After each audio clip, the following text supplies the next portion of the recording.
26 फरवरी को गुरुग्राम के बाबूपुर गांव के सरपंच पर कातिलाना हमला करने वाले को गुरुग्राम पुलिस ने गिरफ्तार कर लिया है। पानी माफियाओं के वर्चस्व को लेकर हुआ यह झगड़ा कैसे पहुंच गया कातिलाना हमले तक, दिखाएंगे आपको इस खबर में। नमस्कार, मैं हूं सुनील यादव और आप देख रहे हैं गुरुग्राम न्यूज। अगर आपको याद हो तो 26 फरवरी को गुरुग्राम के बाबूपुर गांव के सरपंच योगेश यादव पर कुछ अज्ञात बदमाशों ने हमला कर दिया था और उनको गोलियां मारी थी। इस पूरे हमले की सीसीटीवी फुटेज भी सामने आई थी, जिसमें 3 से 4 बदमाश गोली मारते हुए नजर आ रहे थे। पुलिस ने इस पूरे मामले में केस रजिस्टर करके पूरे मामले की छानबीन शुरू की और पालम विहार क्राइम ब्रांच ने अब इस पूरे हमले में 2 आरोपियों को गिरफ्तार किया है, जिनकी पहचान जसबीर और शक्ति उर्फ सोनू के रूप में हुई है। पुलिस ने जानकारी दी है कि जसबीर ने सरपंच योगेश यादव के भतीजे अजय यादव से 10 लाख रुपए उधार लिए थे और दोनों ही पार्टी का अपना अपना पानी का काम भी था। जब अजय ने जसबीर से 10 लाख रुपए वापस मांगे तो जसबीर ने प्लानिंग बनाई कि उसको पैसे भी ना वापस देने पड़े और जो पानी का कारोबार है उस पर भी उसी का वर्चस्व हो जाए। इसीलिए इस बात का बदला लेने के लिए उसने सरपंच योगेश यादव पर कातिलाना हमला कराया।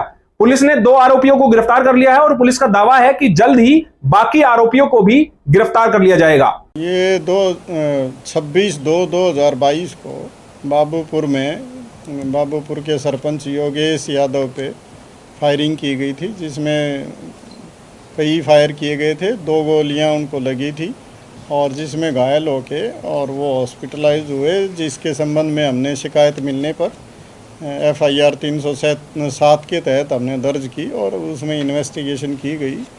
और ड्यूरिंग इन्वेस्टिगेशन हमारी क्राइम टीम पालम विहार के इंस्पेक्टर जोगेंद्र के नेतृत्व में टीम ने काम करते हुए उसके जो मेन सरगना थे उसमें जसबीर, जो उसी गांव का बाबूपुर का रहने वाला है और जिसकी इस सारे मामले में अहम भूमिका रही है और जिसके कारण ही ये घटना को अंजाम दिया गया। और एक शक्ति और सोनू है जो ये बापड़ौदा का रहने वाला है। इन दोनों को गिरफ्तार किया है और इनको हमने इनसे एक स्कूटी और एक मोटरसाइकिल बरामद की है।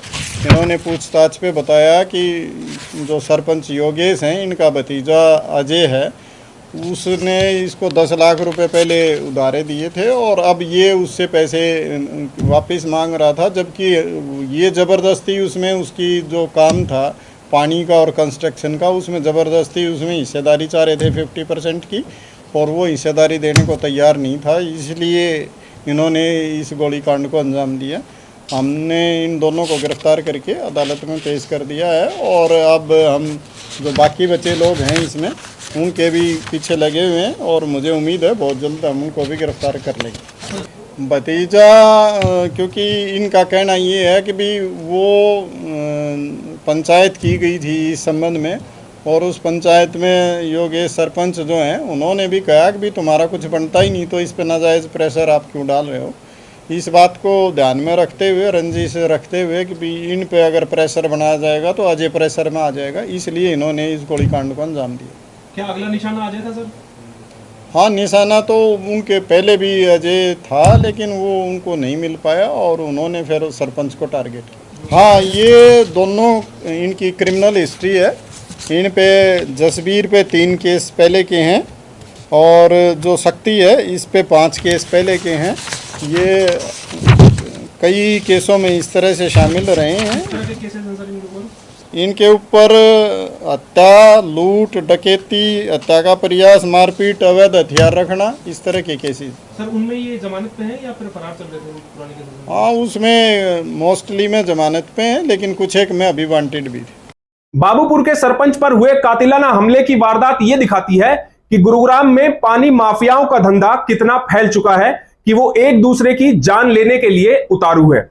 अब पुलिस का दावा है कि जल्द ही बाकी आरोपियों को भी गिरफ्तार किया जाएगा और वारदात में इस्तेमाल किए गए हथियार भी बरामद किए जाएंगे। इस खबर के बारे में आप हमें अपनी राय कमेंट करके जरूर दीजिएगा। साथ ही साथ आप इस खबर को शेयर जरूर कीजिएगा ताकि सभी लोगों तक सही जानकारी सही समय पर पहुंच पाए। नमस्कार।